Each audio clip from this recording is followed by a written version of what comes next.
I mean, come on. I mean, come on. Adley Rutschman backs against the wall 2 years to the date of the last time the Baltimore Orioles got swept in the regular season. It looked poetic. It looked like it was going to come to an end. But Adley Rutschman, man, Kevin, how can you not be romantic about Baltimore Orioles baseball? Because let's be honest, people, let's be honest. That game was horrible. That game was as frustrating as they come. I wanted to rip my hair out watching that baseball game. Orioles, what I believe ended 0 for 9, 0 for 10. I have it up literally right here. So let me check. But the Baltimore Orioles ended 0 for 10. 0 for 10 with runners in scoring position. Let me tell you something. You're not going to win a lot of ball games that way. You're not. But Adley Rutschman, when the moment mattered the most, he gets it done. Real quick, if you didn't notice, Ryan is not with us right now. He might be joining a little bit. He might not. Who knows? Stay tuned to find out. I'm Zach Bollinger, along with Kevin Ostreicher, locked on Ravens, more like locked on this big-ass Orioles win. Kevin, how we feeling? I don't really know how to feel. Obviously happy, right? Obviously the Orioles won the game. It was, as you mentioned, a no good, terrible, horrible game. But let's run through this. I guess because let's go 20-second recap of this, Zach. What was the first at bat for the Orioles in this game? First at bat for the Orioles, Jordan Westburg, first time leading off the game in the majors, home run, because of course he did. Of course he did. What was the last at bat for the Orioles in this game? A home run to end it. So Kevin didn't even. Oh, you're good, Kevin. No, shout out to RDT for that, man. He put that one out, but it's an encapsulation of what this game was. First at bat of the game, home run. Last at bat of the game, home run. Those are your 3 runs. Everything else in between, just throw it away. We don't need, just throw it away. We're done. We're not talking about it. I felt I wanted to throw it away. I wanted to throw the whole game away for a big majority of it up until pretty much Adley's at bat. And actually, funny enough, Jordan Westburg gets on base in the 9th. I started laughing. I just started laughing. I couldn't even celebrate. I literally verbally out loud said, of course, because it just felt like it was one of those games where the O's were going to get a guy on second and third, no outs in the 9th, and not get anything again. We saw time after time. I talked about the 0 for 10 with runners in scoring position. But, man, when it mattered the most, that's all that matters. When it mattered the most, the Baltimore Orioles found a way to scrape out a win. It was not pretty. It is not. I saw someone in here earlier said, I almost want to apologize for that win. It feels that way. That did not feel like a win. I'm not sitting here. It's like a weird celebratory because you just keep telling yourself, how did that happen? Like it doesn't feel like it felt like all signs were pointing to an Orioles disgusting loss. The offense hadn't really done anything. You felt horrible for the bullpen, who has put together some great outings the past few games. Great outing today. 5 innings of scoreless runs, 5 scoreless innings. They did everything they could. It felt good to get that win, but like you said, Kevin, it didn't come without a lot of tough times for the Orioles during this game. Yeah, controversial calls, slumping hitters. I mean, it had everything, and not in a good way. I mean, these are the types of games. I mean, you're happy to come out with wins. Obviously, this stuff, or the way you win this game, is probably not sustainable. Again, you want to see more consistency from this offense. We know that this is one of the top offenses in baseball, but sometimes we just see these stretches from them where it's almost inexplicable of, they can put up 11 runs in a game. They can put up 10, 9 consistently, but then you have these other games where it's, again, 2 swings, and that's your ball game right there, literally. So I know there are a lot of comments right now about Cedric Mullins and the outfield and some of these slumping guys. I know the stat Luke Jones put this one out since his walk-off home run against Minnesota. I think that was 4 weeks ago today, if I'm not mistaken. Luke said that. Mullins has gone 8 for 68 So 118 in that stretch with 2 extra base hits. Obviously, Austin Hayes comes in, doubles, and gives the Orioles a bit of life there, considering what the offense was all day. But at the same time, hey, you know what? He's hitting 1,000 since coming back. So that's pretty good. Austin Hayes all the way back. Maybe. Hey, Austin Hayes, I do want to talk about that a little bit. I feel like people, and I saw a few comments in here already talking about why did Hayes not start over Mullins? Mullins slumping. It seemed like versus a lefty, this was the perfect day to get Hayes in the starting lineup. All reports from before the game seemed like Hyde did not feel comfortable with Hayes, obviously coming off of the calf injury on a wet field. It's been raining all day. They didn't want to chance that. So I understand that. Actually, you even saw it as soon as Hayes got that double, they immediately pinch ran for him. So it doesn't feel like they have complete faith in him right now. Maybe doing everything. They still want to use that off day tomorrow to maybe get his feet back underneath him. But let's talk about some of the bad parts. We're going to talk about everything here. So let's talk a little bit about the bad parts. We talked already about runners in scoring position, but this just – do we start with the James McCann bunt? Do we? Oh, yeah, D. Porter, real fast. Oh, thank you, D. Porter. Never any game. D. Porter, you're the man. What a win. Never out of any game. That's true. The Orioles just can't simply find ways to win.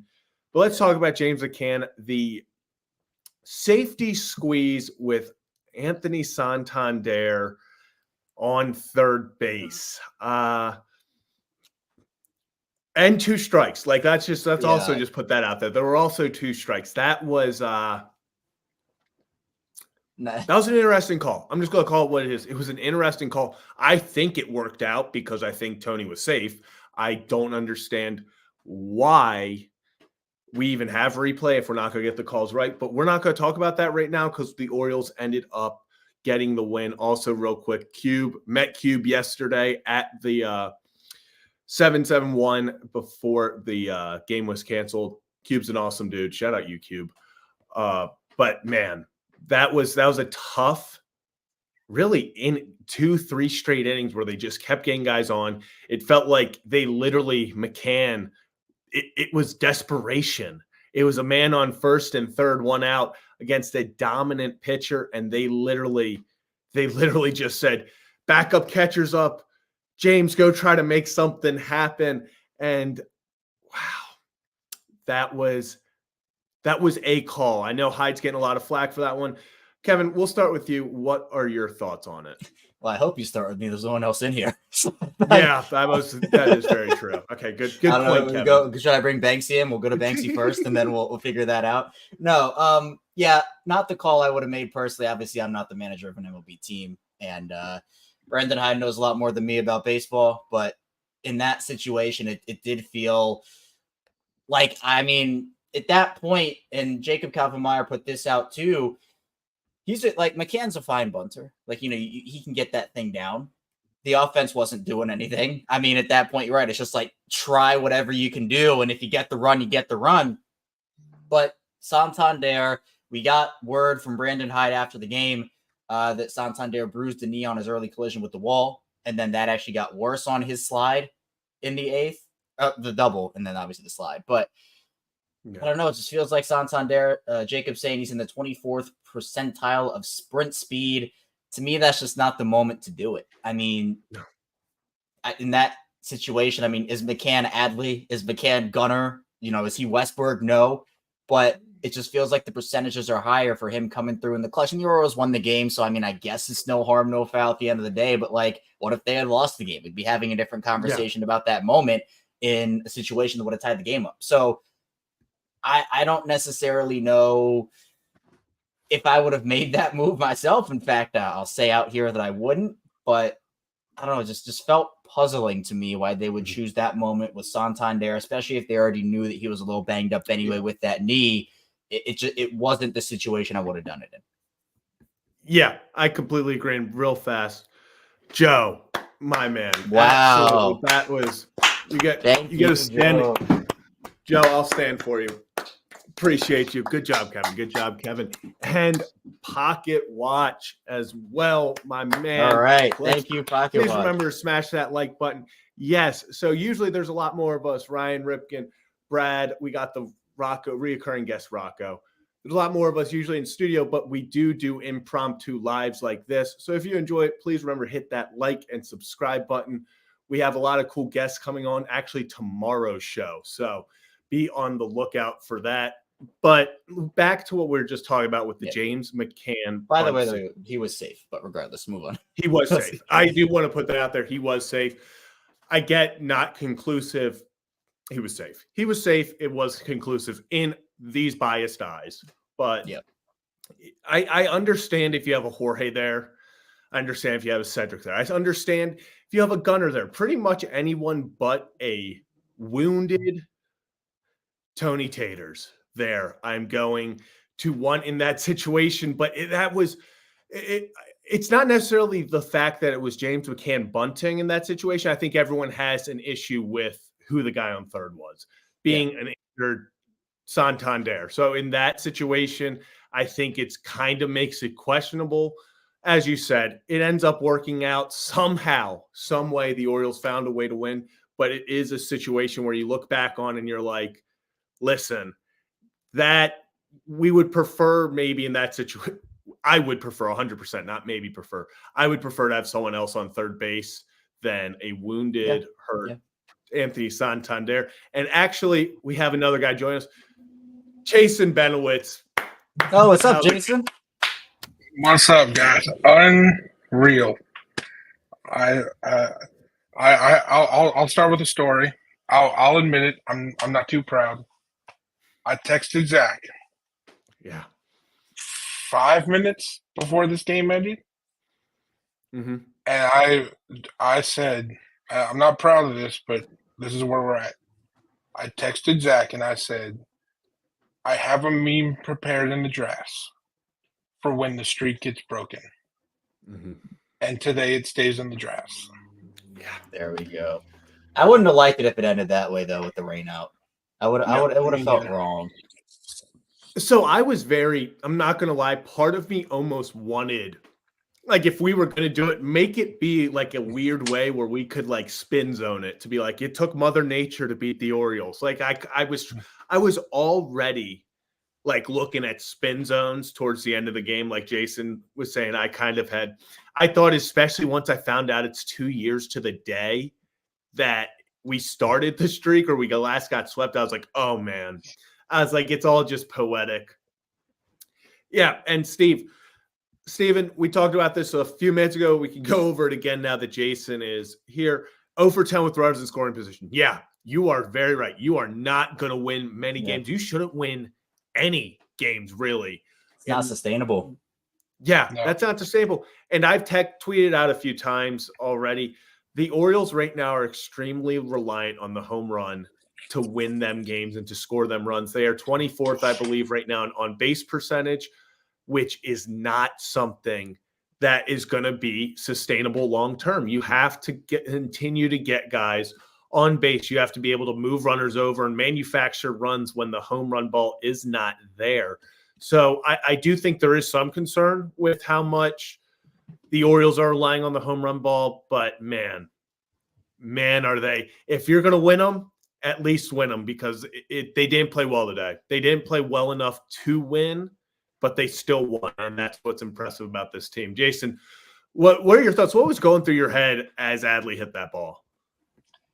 Well, I think I saw there was a video someone tweeted of Chris. Shout out to Chris. He was in the park, and I thought it felt long on TV, but that ball hung up in the air forever, and it just felt like it was never coming down. And then when it did, you had the whole shenanigans of, is that fan interference? And today was a weird and stupid game, but it's a win. So I don't know how that ball got out, but it did. Yeah. Okay. We need to actually talk about just today was a weird game. Like, there's no other way to put it. It was a weird game. We had the Vladimir Guerrero Jr. he walked, but then they appealed when no one was looking. But then there was that guy got safe. So then no one knew what happened. So the umps got together and then decided it's just a strike somehow. All game, Fairchild behind the plate. Could he make up his mind a little faster? Like the number of times it would be like, step back, sit there. Guys would be walking to first and then ring them up. And I was like, whoa, what are we doing here? Weird game you had. Yeah, weird game is an understatement, Steven. Mm-hmm. Then you had the review. It's clearly he's safe. He's missed the tag. Boom. Oh, he's out. He's out. Okay, makes sense. And then I'm not going to lie, guys. I started celebrating. I saw they were reviewing the Adley home run. I just sat down. I was like, wow. I was like, how are they about to reverse this? I was like, it went over the wall, but how are we about to actually reverse this? When they finally just said it's a home run, it was like a sigh of relief. It was just like, okay. Because after the immediate excitement of what just happened, it was like, oh, they're going to find a way to make sure this is a loss. Didn't happen. The Orioles find a way to win. Just, man, it really did feel like one of those games where you just laugh. You just laugh because the Orioles shouldn't have won this. The Orioles shouldn't have won this. A lot of people feel like the Orioles shouldn't have lost on Monday, and I'm one of them. I don't think they should have lost. Well, guess what? Now, they stole one, we stole one, and Mother Nature stole the other. So we end the series 1-1-1, tied with Toronto and Mother Nature, and that's just how we're going to have to live through this series. Yeah, it's like the Oprah meme, right? It's like you get to steal one, you get to steal one, you get to steal, and then get out. We're done. We're done with this. Now everyone out. We're just off day tomorrow. Which can we talk about that for a second? Off day tomorrow for both teams, and we're playing at 12:35. That was big. Yeah, I don't get that. I don't know. MLB, sure. Which by the way, can we also talk about? I had no. I like to think I'm a nerd for baseball. I was today years old when I found out a series legally or technically for MLB is only games consecutively played. And it doesn't matter. So that's why the streak would have ended today, is that the June game wouldn't have mattered or whatever it is. But I had no clue. Honestly, I think it would have been. So here was my thinking about this, and this is very just off track, but so if it would have been that the June 29th game then was still part of this series, imagine the Orioles lose today and then they go on and win or don't get swept the rest of the way. And then it's like, well, the streak is either going to be at 115 or it ended at 104. Like, I didn't know how they were going to address that if the Orioles kept winning, but they had a technical possible loss in the series with this, but we don't have to worry about it. That's all that matters. We don't have to worry about it. Oh, July 29th. Yes. July 29th. I know I had the month wrong. Yeah, that makes way more sense. I actually have a wedding June 29th, so good thing that's not the case. Yeah, no, thanks, Kevin. It's not me, but I'll let him know. Man, all right, so let's talk the guy that really it's not getting talked about right now at all, actually, because of it feels like 30 years ago that he pitched. But Kyle Bradish, that was probably the most I could feel Kyle Bradish getting annoyed from the television. I felt awful for him. He would just get up 0-1, 0-2 on guys, and then they fouled off. I think they fouled off 18 pitches in the first 3 innings. I retweeted it. I'm going to pull it up right now. I was going to say, I know it's something. Yeah, it was, which, by the way, shout out to Alex Fast, O's fan, MLB extraordinaire. He's the one who posted this. It was, where are we? He said 18 foul balls through 4 innings is the second most Bradish has allowed in his career. So 18 foul balls over 4 innings. That's battling right there. That's why his pitch count absolutely skyrocketed. It gets through the first inning in 10 pitches. It was like, oh, baby, we got a Kyle Bradish gem on our hands cooking. And then it just was annoyance, Yep. just throughout the thing. Actually, my friends, yeah. Also, shout out all the kids there today. Oh, So yeah. I guess that's why it was. I wasn't sure if what came first, if they scheduled it as a kid field trip day and that's why they put it, or if they found out it was 12:35 and scheduled it. But yeah, that's why I was at 12:35 today. But yeah, 30 pitch inning for Bradish. That was inning number 2, and it felt like he couldn't get out of the inning, no matter what he did, no matter how many pitches he threw inside the strike zone, outside the strike zone. The Jays came up today and battled, and it was a dogfight. Today was a dogfight. Obviously, the Jays get their 2 runs on a ball that hits Tony's glove. Like, let's call it like it is. Like, if you want to talk about how close this game was, you get Jordan Westburg's first home run on the first at bat for the Orioles. The Blue Jays get their 2 runs on a ball that hits off Santander's glove. Obviously, insanely hard play. I'm not saying Tony should have made that play or anything. It's tough. And then it gets ended on a ball that needs to be reviewed because it went out of the stadium or out of the park barely. It was just a wild game. Then you have all the reviews, all the plays at the plate. You have just endless runners in scoring position that can't actually score. But at the end of the day, a win's a win. You know, it's like that saying, a win's a win.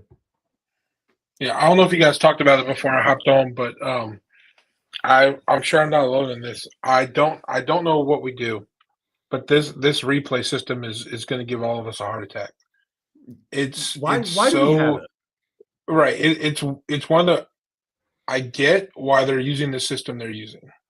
They're defending the umpires, but that's the problem. That's the problem. It's the same thing with the strike zone. The umpires basically have they have free reign, and their call, unless it is caught in 4K, zoomed in, perfect clear evidence, they're not going to change it. And that's the problem. Is the umpires have a full I don't even know what the word I'm looking for here is, but they can get the call wrong, and unless there's something that the world can see, which I thought we did today, by the way, it's not going to matter. Yep. No. And well, immediately when they were reviewing Santander, I had a feeling it was going to be called stands because all I thought back to was the Angels versus Orioles. Joe Adell was just blatantly safe, and they gave us the benefit of the doubt. They said it's too much, too close to overturn, even though everyone, even Orioles fans, admit that he was safe.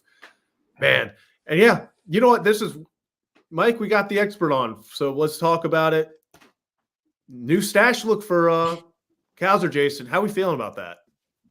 I mean, look, he got a hit. I mean, I'm not going to stand up here and say he was 4 for 4 and everything looks fine, but I think even through this whole stretch, and again, I'm not gonna, as much as I love Kowser, I'm never gonna be the guy who goes everything's fine, right? He's got some stuff to work on. The changeup has been killing him lately. He'll be the first to tell you that.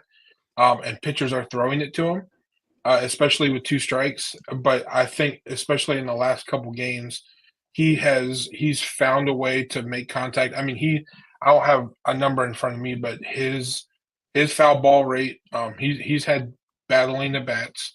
He found a hit today, and he's one of those guys where if you've watched him and watched his track record, it's so cliche. It takes one to get going, and today that could have been the one. And you know what? If it's the stash, great. And if not, we'll find out Friday because he won't have it anymore. So you got to change things up. Very true. Very true. All right, let's talk about the not so fun stuff. Cedric Mullins is not playing good baseball right now at the plate. No. He's pressing, and he talked about it earlier today that it's one of the most frustrating things because pressing it's not a one size fits all. It's not, oh, I'm doing this too much. I'm pressing at the plate, so I just have to stay back a little bit. There's multiple things that it can be, and you can just tell he's frustrated right now. Me personally, we talked about it already a little bit. I see a few comments asking about why didn't Hayes start. They said before the game, with the way that the field was wet from the rain, they didn't want him with his hurt calf going out there playing the field. That's also why he was immediately subbed out and pinch ran for with Stowers. But it definitely is a tough situation for Mullins because we'll be objective. He's not playing well. He's not playing well. And at times you just kind of hope he's not the guy at the plate. He's come up in big opportunities and he's gone after early pitches when pitchers aren't throwing the ball well. You'll see a guy walk a batter and then Cedric pops up or grounds out on the first pitch. And those are frustrating. It's a frustrated Cedric Mullins right now. And you can tell in his at-bats because he's not swinging the bat like the Cedric Mullins we all know can. But that doesn't mean I'm going to give up on him or say he needs to be off this team. I see people saying send him down, all that stuff. Do I think he needs to sit the next game or so? Yeah, I do. I think, especially with the off day tomorrow, I think it's a perfect opportunity to give him the day off tomorrow, give him the day off Friday. Let him, if he pinch hits, he pinch hits. But I really just I want him to kind of get that breather. We've saw a few guys where all they needed was a breather, quick day off, and then they came out and started producing again. I even saw some tweets earlier about there have been stretches where players, when they're not playing well, just start laying down bunts and trying to get on. I would not be against Cedric Mullins with his speed. If he wants to lay down a bunt, do it. Find any way, because that's Cedric Mullins, when he's doing well, he can carry this team. But right now, I think he's like 6 for his last 57 or something, and it's just not working right now. Yeah, it's eight for 68. Yeah, since that walk-off against Minnesota. And it's 2 extra base hits, and then on top of that, he's not really seeing the ball well, even just from getting on base. He only has 4 walks in that span too. So, you could maybe say, oh, well, if he's getting on base and his eye is good and he's seeing the ball, then there's a little bit of optimism there, but it just hasn't been good in really any way. So sports is there's a mental aspect of it that gets so underblown, right? You talk about some things that get overblown. The mental aspect thing, you get in your head, right? We see this across all sports. And I think that, yes, are the Orioles going to go and go and axe Mullins off the team? No. I mean, we talked about this with Kimbrel too, right? It's not realistic. Like they're not going to do it. Now, should he rest? Should he sit for a little bit? Like Zach said, yeah, sure. I mean, I think it's a good opportunity for a reset. Sometimes players just need resets. We can acknowledge it hasn't been great. We can acknowledge he needs to be better. And we can acknowledge if it doesn't get better, there have to be conversations about, well, who else can go? And maybe is there going to be a platoon situation, or what are they going to do? Where are they going to put him? But again, just like we talked about with Kimbrel, and what has he done recently? I mean, everybody was out on him and, send him down, DFA, cut him, trade him. And now he's put together in a different type of role. Again, he's moving around a little bit, pitch the 7th, pitch the 11th. So sometimes it just takes, all right, let's get you back into a groove in a different way, and then we can reevaluate. I think that's what they have to do with Mullins, because the way this offense is performing, like Zach, you said, they're relying too much on home runs, and they're not hitting well with runners in scoring position. And that is not a sustainable formula, especially if the Orioles want to go deep into the playoffs and win a World Series here. You can't just say, all right, we're going to hit 5 homers a game, and that's going to be our formula, because you don't hit 5 homers every game. So the way that the Orioles have been hitting with runners in scoring position hasn't been good enough. We know they can do it. We know the offense is good. We also know they're a power team, but you can't be an only power team, especially when it comes to October and hopefully November, because that's just not sustainable. Yeah, I mean, you have a team coming in like Seattle this week, right?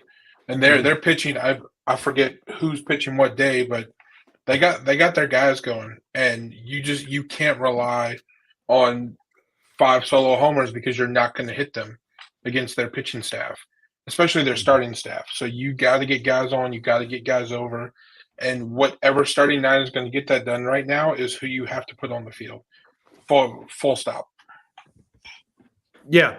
I think right now I've seen some people saying about Stowers, Hayes. I think Hayes, especially if it's dry, Hayes is going to be seeing a lot of time in the outfield, especially against Seattle. I think they are going to give Cedric just a little bit of a breather, try to get him to calm down up at the plate, maybe tweak a few things. Kyle Stowers, we haven't talked about that yet, actually. The Stowers swap. How we feel about that? It was needed. And like people are going to be upset about that, but if Heston Kjerstad was not, if he was riding pine here, if all Heston Kjerstad was doing was being a cheerleader on the bench and wasn't getting at bats every day, he needed to be in AAA because that's not going to help him. And I know Joe's probably typing something right now, yelling at me, but I would much rather have Stowers up and, kind of filling that. I'm going to be the fifth outfielder. I'm not going to play every day. I might not even play 2 times in a week. He's going to be a situational player. I think I would rather have him in that situation than Kjerstad, who's a top 25 prospect on MLB Pipeline. And it gets to the point where Heston's sitting on the bench and you couldn't do anything. That's not helping him at all. So, yes, Joe, I know. Love those Zach. He's spamming the. Go ahead. Go ahead. Who wants it? No, I was going to say, it's just one of the, like, Stowers has played this role before, right? Mm-hmm. I mean, he, not to say he was perfect at it, but he at least has experience being that fourth outfielder. And with Kjerstad, ever since he's been healthy, he's played every day.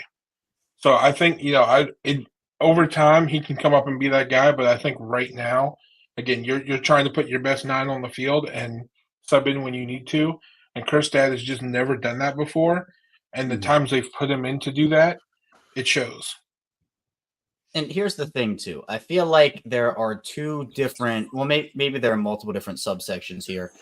But if you're on the train of they need to move off of their prospects eventually and go get some veterans and go get some stars, which I think everybody thinks they're going to have to do at some point. They just have too many guys and not enough spots to play them. If Kjerstad is up and he's not playing – or if one of these guys, doesn't even have to be Heston. If we're talking about any one of these big prospects, they're up, they're riding the bench, they're not getting at bats, or you can put them down in AAA and they continue to mash. Them being down and continuing to mash helps their value more than them just sitting and being cold for months. So again, I'd love to see the Orioles give as many prospects as they can opportunities. We know these guys are really talented, but the reality is, and it's a great problem to have, they just don't have enough spots on the diamond for them. So for Heston, if you listening or watching, if you believe he is one of those trade pieces, Joe, I know you do not believe this personally, but if anybody else thinks that he is one of these pieces that can go get you somebody, if you think it's a Mayo, if you think it's somebody else, please no one say Jackson because it's not going to be Jackson.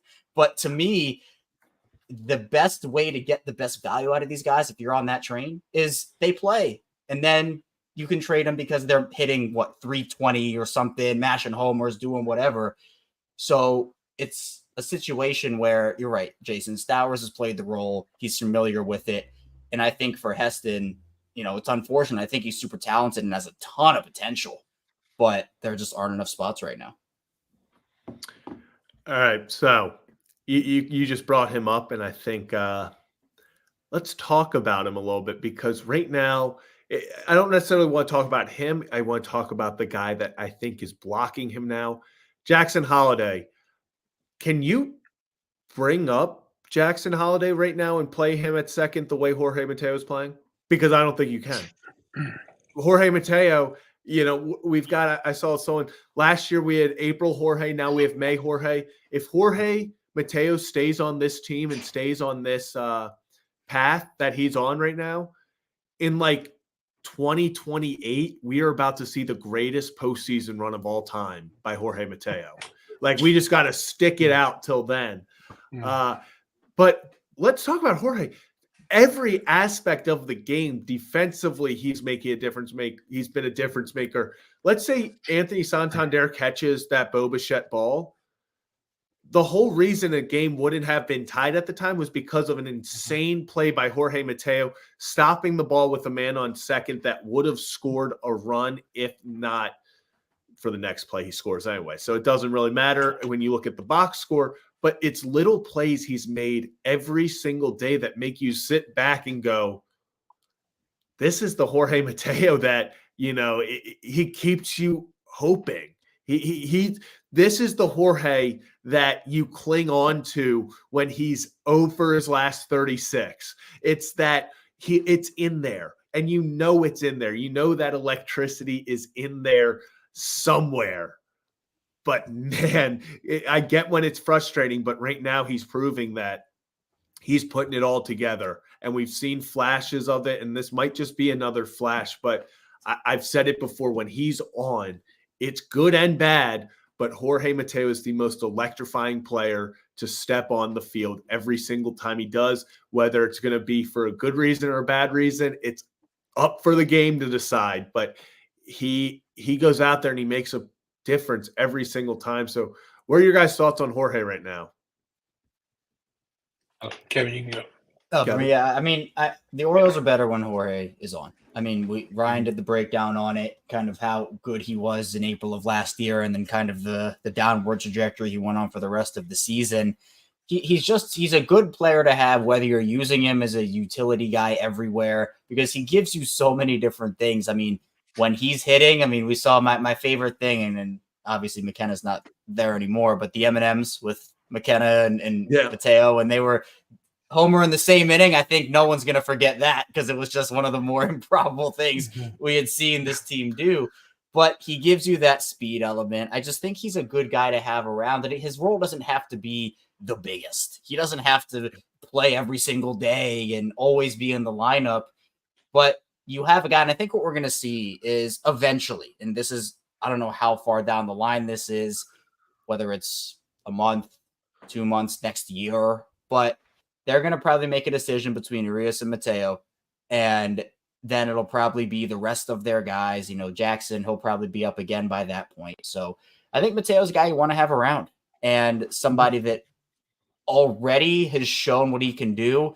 There are bad stretches with Mateo, but there are bad stretches with every player. The thing, though, is you don't have to necessarily ride Mateo out during those bad stretches, because you have other depth. And I think that's what makes him in particular a valuable piece, because, yeah, you know, is he going to be the sole reason why the Orioles won a World Series? No.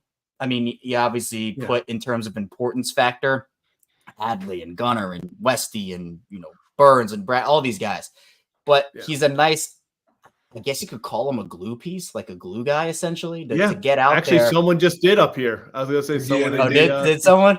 Right, look there, at that. glue. Look at that, Johnny. Same page there. So I do think he's a glue guy, can play multiple positions, give you the speed, give you a homer every month or so, maybe. So I think he's a solid, even though there's a lot of controversial takes about him and controversial opinions. I think the Orioles are better when they have him just even as an insurance policy, if you want to kind of minimize the role a little bit. Yeah, and Jason, I want to talk to you about this for a little bit. I've seen a few comments. What are your thoughts on potentially, you know, with Mullins slumping right now? Do you see that, hey, if they want someone else up, do they put Mateo? Do you still think he has serviceable ability in center field? Because I'm 50-50 on it, but that is obviously a way to continue to get him involved. Yeah, I mean, I kind of alluded to this earlier, but I think the Orioles are so good and so stacked right now that you have the option to put your best 9 players on the field, no matter how you arrange them, right? I mean, obviously, everyone has to be competent defensively to do so. And I'm kind of with you. I've seen Jorge make some plays he shouldn't make out there, and then I've seen him miss some plays he should in center. But I think, especially with the way he's playing this very second, you could make the case, even if he's 9, he's one of your 9 best players. And you know what? If that changes Friday night, you don't have to start him on Saturday. It's just one of those where you have so many pieces that can move around, and minors, majors, AAA, doesn't matter where they're coming from. You have enough guys who can start and make this team a winning team 162 times a year, which you're not going 162-0. But a guy like Mateo, you have to play him when he's hot. And right now, if that means putting him in center for a week, why not?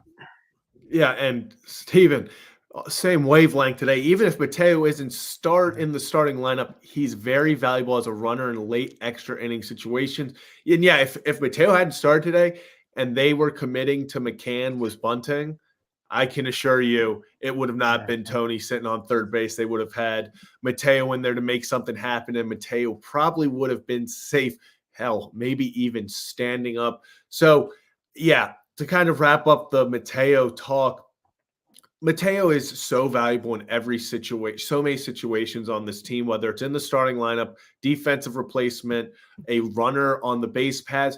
He's just one of those guys that I don't think the Orioles ever want to get rid of right now, especially this season, because, man, is he just making plays happen every single day right now.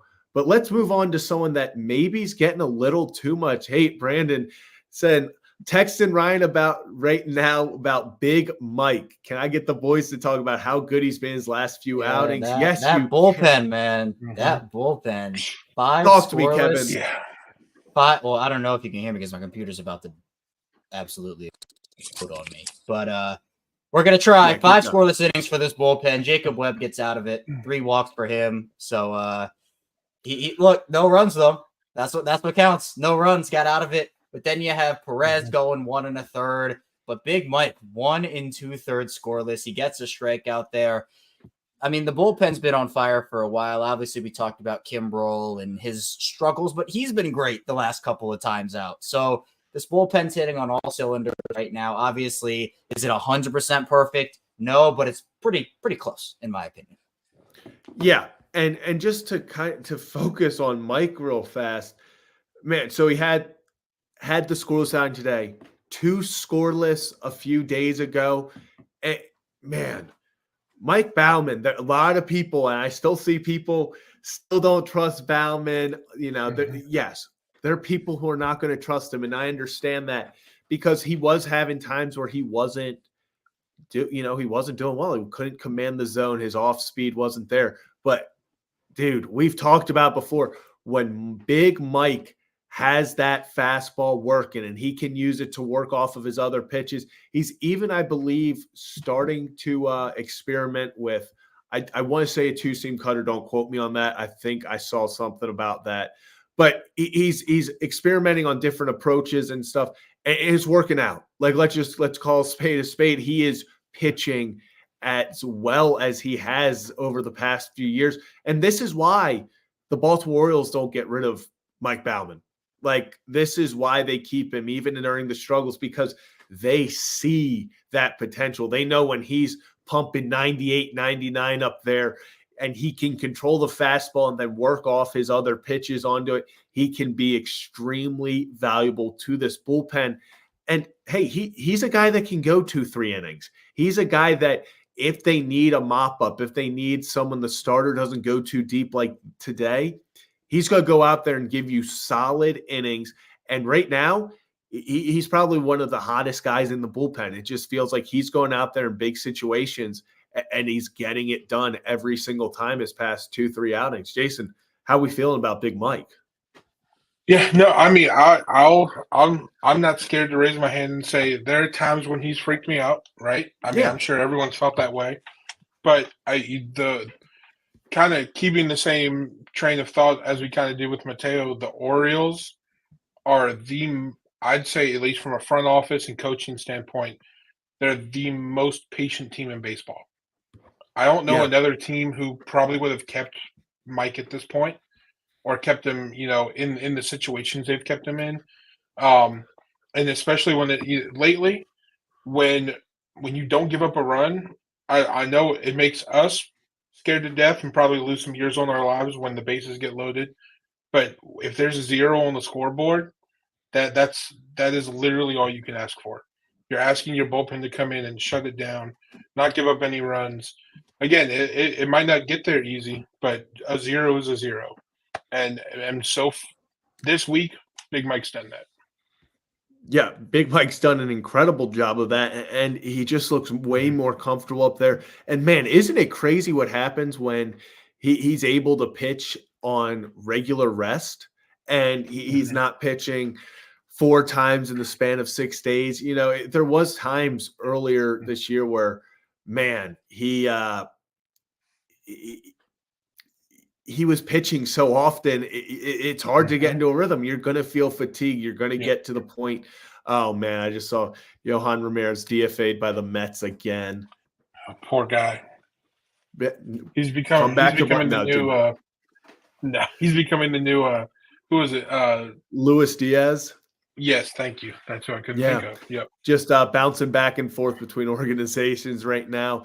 Yeah. But yeah, I'm extremely happy with how Big Mike's pitching. I think it's Mhm. really good to see a guy like him continuing to gain confidence and really just show that he can be a strikeout pitcher. A guy that when you come in, yeah, Bauman has a 1.8 ERA and 3 appearances in May. So you'll take it. You'll take it. Yeah. He's continuing to strand runners. He's come in.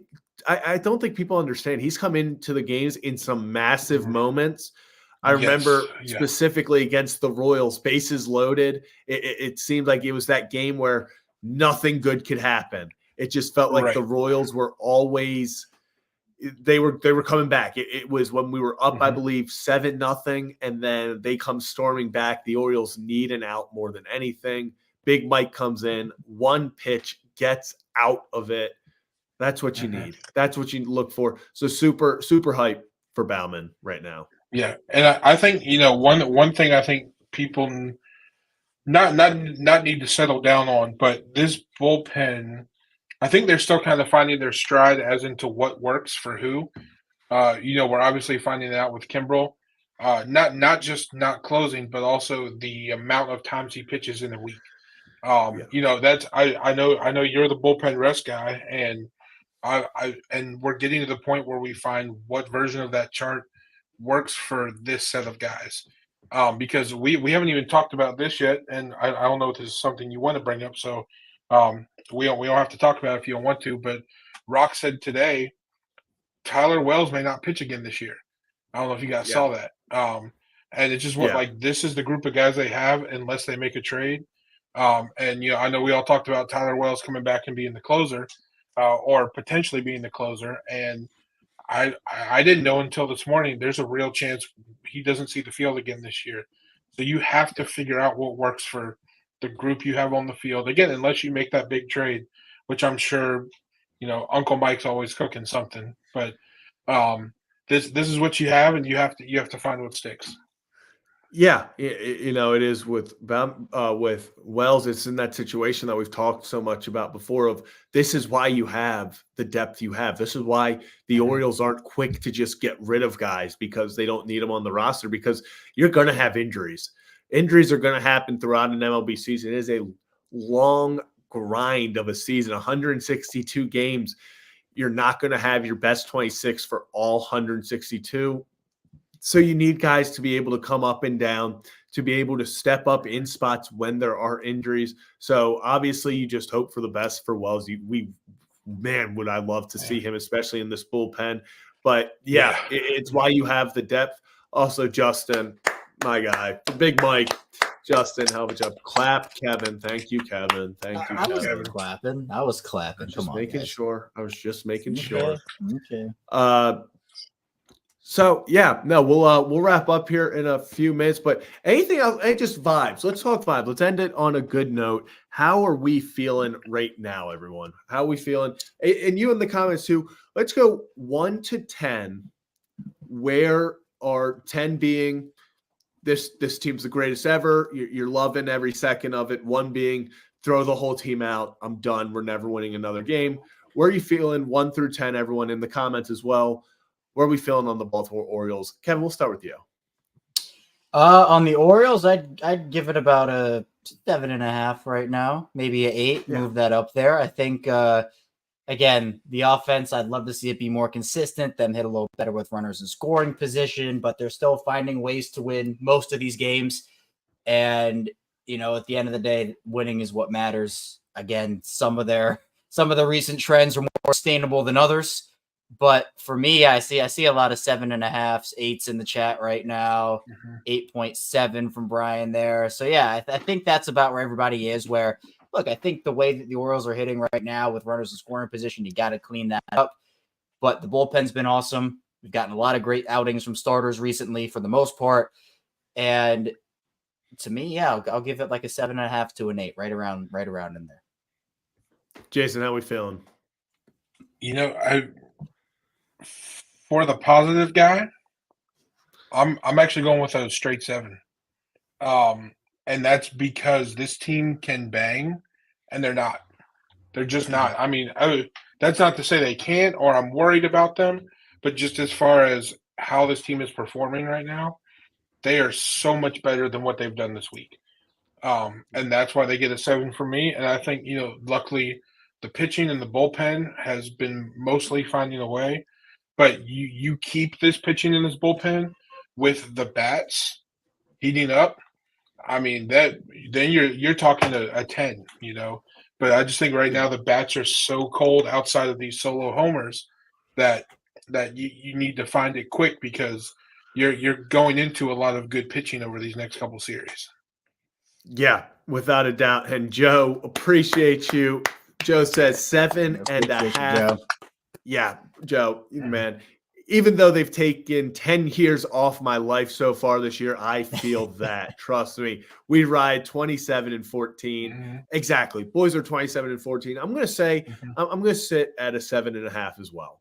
I think there's big room for improvement. I think this team hasn't even come close to hitting their potential. I think there's so much. This offense can be so much more, and that's talking about a team that has put up the most runs per game in the American League. It's so funny. We talk about how the offense has so much more room for improvement, but they're leading the American League in runs per game. So that just shows you how high of a standard we hold this Baltimore Orioles offense and this talent too.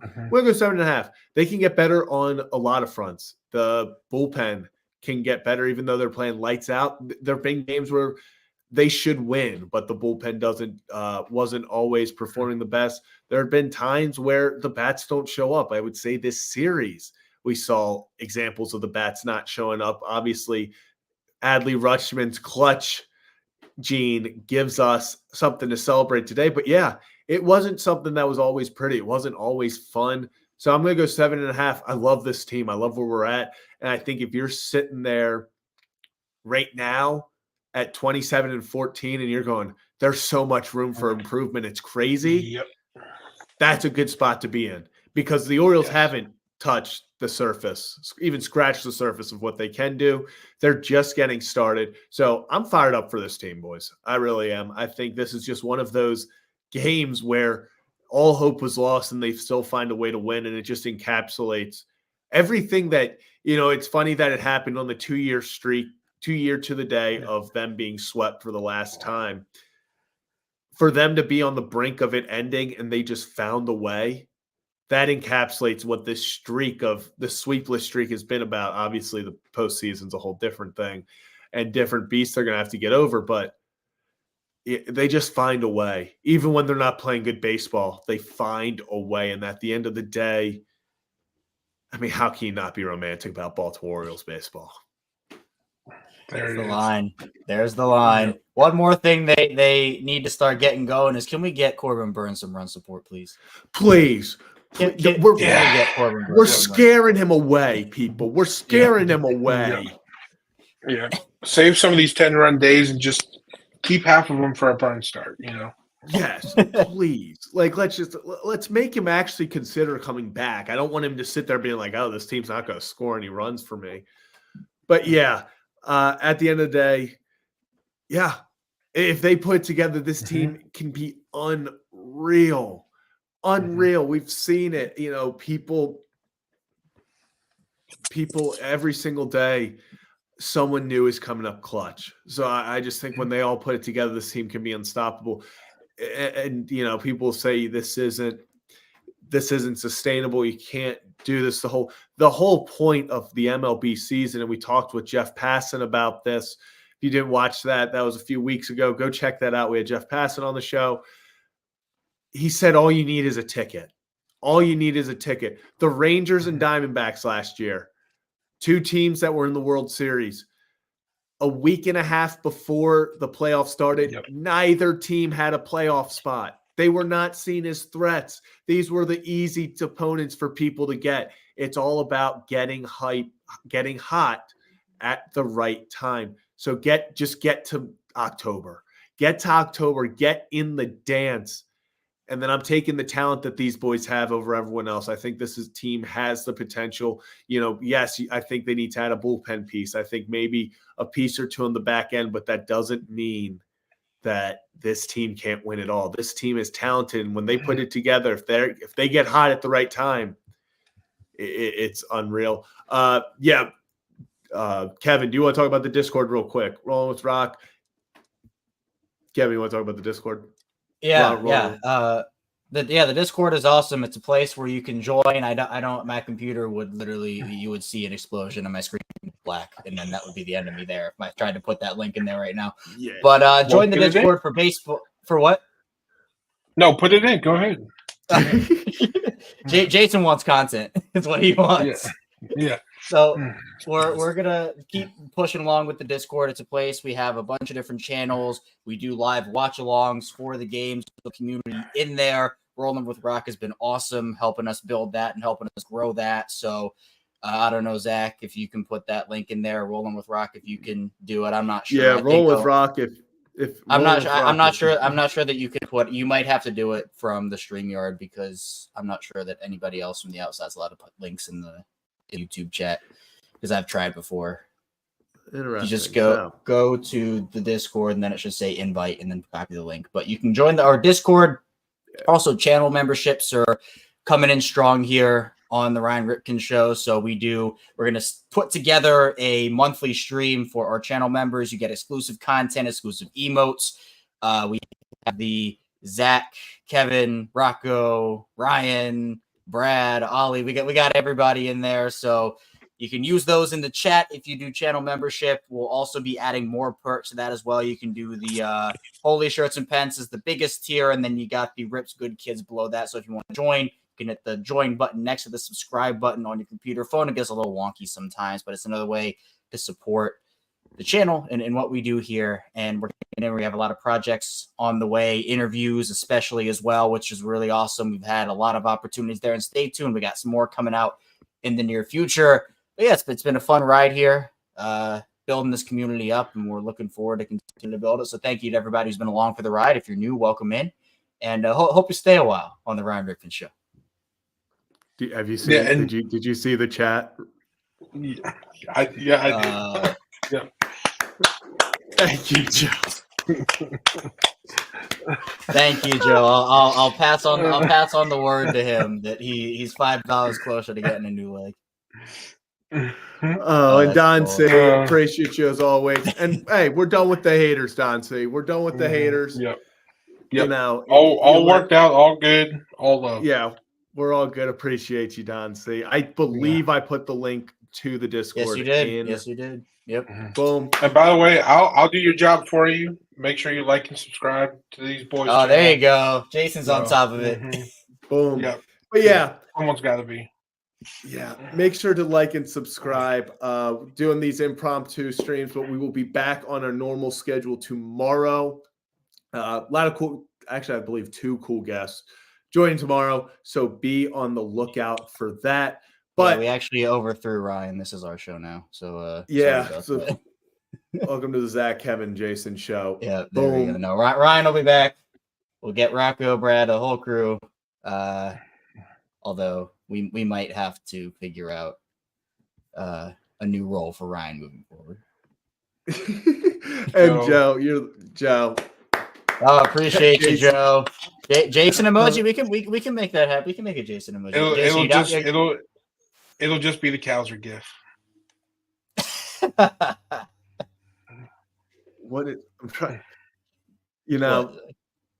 Oh, I was just looking at Jason or Joe. You're the man. So yeah, I think anyone have any last thoughts, parting thoughts? Yeah. I was gonna say I wanted to shout out everyone who came out yesterday. Even though it rained and there was no game, we had a ton of fun. We were all out there at 771 and Pickles back and forth. Had a great time. Tonight, actually, probably here in about 30 minutes, I'll have some information for everyone regarding the tickets that you already bought. I actually, while we were on this stream, I got some confirmation about some stuff. So be on the lookout for that. And then there will be a new date within the next couple days. Just waiting to cross some T's, dot some I's. I will tell you this. I know we kind of put out a poll this morning Found that Friday will not work just because of logistics with the Orioles.